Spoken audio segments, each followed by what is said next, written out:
ઓગળ વિદ્યા મંદિર થરામાં સ્પર્ધાત્મક પરીક્ષા માર્ગદર્શન સેમિનારનું આયોજન કરાયું હતું।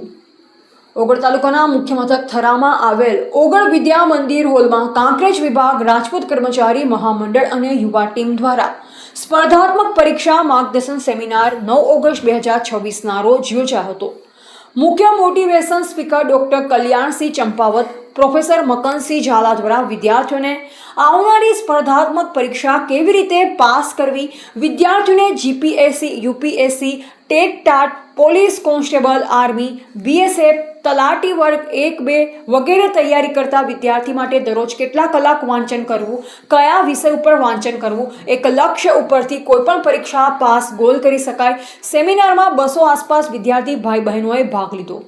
કાંકરેજ ઓગળ તાલુકાના સામાજિક આગેવાનો, યુવા મિત્રો, ભાઈઓ બહેનોએ માર્ગદર્શન સેમિનારને ઉજ્જવળ બનાવ્યો। કાંકરેજ વિભાગ રાજપૂત કર્મચારી મંડળ અને રાજપૂત યુવા ટીમની સતત મહેનતથી આ માર્ગદર્શન સેમિનાર સફળ બનાવ્યો હતો। રિપોર્ટર અલ્પેશ ગોસ્વામી સાથે નેટવર્ક કે પ્રજાપતિ, થરા।